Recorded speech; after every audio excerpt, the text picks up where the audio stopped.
김원일의 손풍금입니다.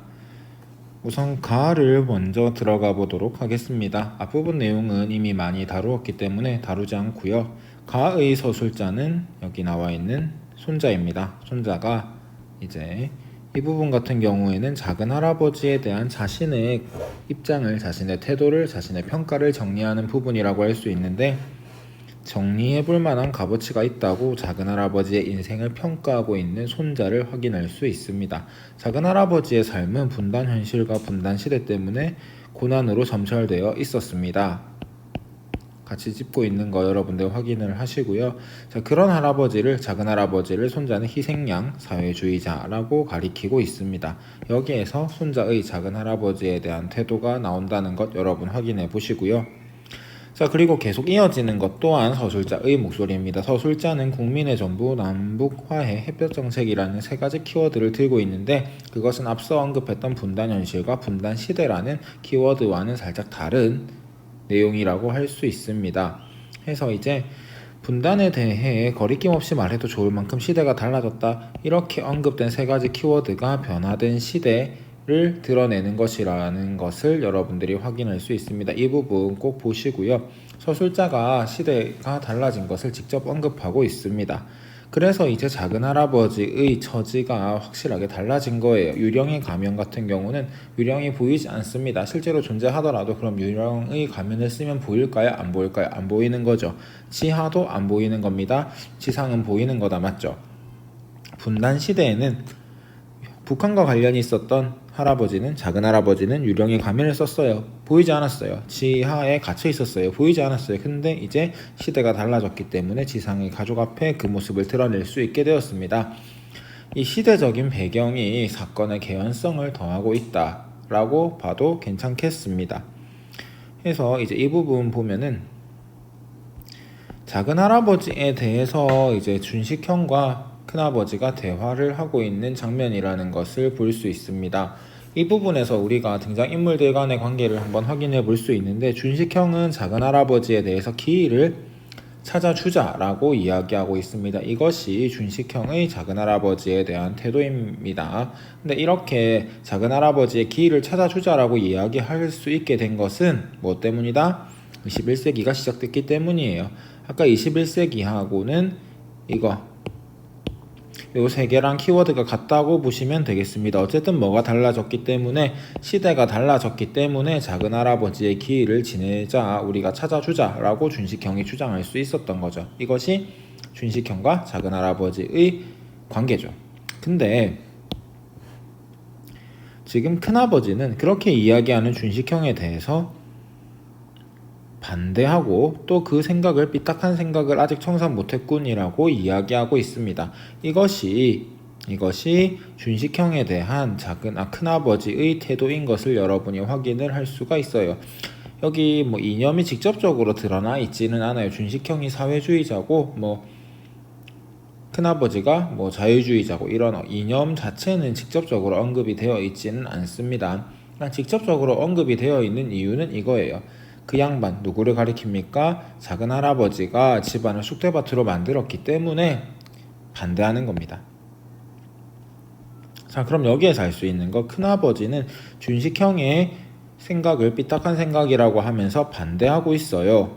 이게 준식형과 큰아버지의 관계를 드러내고 있고요. 그 이유는 작은 할아버지와 큰아버지의 관계 때문이에요. 큰아버지는 작은 할아버지를 어떻게 여긴다? 그 양반, 망령이라고 일컫고 있어요. 사실 자기한테는 작은 아버지잖아요. 삼촌인데 그 양반, 작은 할아버지를 그 양반이라고 일컫는 것은, 또 망령이라고 일컫는 것은 그가 무엇을 일으켰기 때문에, 우리 집안을 쑥대밭으로 만들었기 때문에, 그분이 이제 남쪽으로 온 간첩이기 때문에 그분으로 인해서 자기 집안이 쑥대밭이 되어서 싫어하는 것이다 라고, 이렇게 큰아버지와 작은 할아버지의 관계도 나오고 있습니다. 이 가라고 하는 부분은요, 여러분, 서술자가 이야기하는 부분이 이만큼 있어요. 이만큼.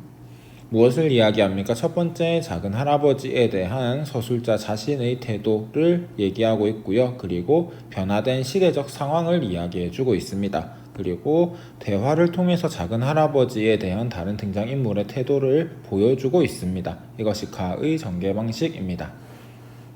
네, 나를 살펴보겠습니다. 나의 이 부분 그리고 치솟았다까지 보면은 장면을 묘사하고 있는 걸 확인할 수 있는데 이를 통해서 서술자인 나의 서술자는 할아버지입니다. 할아버지가 전쟁 상황에 처해 있다는 것을 우리가 볼 수 있습니다. 그리고 이 부분 같은 경우에는 자, 쭉 보셔가지고 전쟁 동안에 이제 어떤 일이 있었는지를 요약적으로 제시해주고 있어요. 사건의 경과를 요약적으로 제시하는 부분이라고 할 수 있는데 이 부분은 이제 구체적으로 한번 여러분들이 살펴보았으면 합니다. 이런 부분에서 우리가 윗글의 내용에 대한 질문을 많이 하기 때문에 그렇습니다. 한번 쭉 읽어보시고요. 나의 가장 큰 특징은 시제가 어따에서 이다로 바뀌는 것, 즉 과거에서 현재로, 또 여기 보면은 과거에서 현재로 지금 계속 시간이 교차하고 있는 것이 특징입니다. 과거와 현재가 교차되고 있고요. 그것이 반복되고 있습니다. 과거인 부분, 현재인 부분을 구분할 수 있는 것은 시제입니다. 이제 서술어에 쓰인 시제를 보면서 우리가 확인할 수 있고요. 현재에서 과거로 다시 넘어갈 때는 불꽃이라고 하는 매개체가 존재합니다. 자, 그리고 이 부분에서 할아버지, 서술자와 손자의 관계가 드러나는데 지금 할아버지는 손자 때문에 뭘 느끼고 있어요? 초조함과 불안을 느끼고 있습니다. 손자 때문에. 왜요? 작은 할아버지에 대해서 물으면서 속을 박박 긁으니 그렇습니다. 뭐 이런 것도 일종의 관계가 될 수 있습니다. 자, 여러분들 다를 볼 건데요. 이제 다에 보면은 서술자는 여기 나예요. 너무 나예요. 나 누구죠? 손자예요. 손자. 그러면은 지금 질문 이 부분까지가 서술자가 한 이야기고요. 나머지 이 동그라미로 표시해 놓은 부분은 서술자가 이야기를 들은 것을 인용한 것이다 라고 보시면 되겠습니다. 누가 한 이야기다?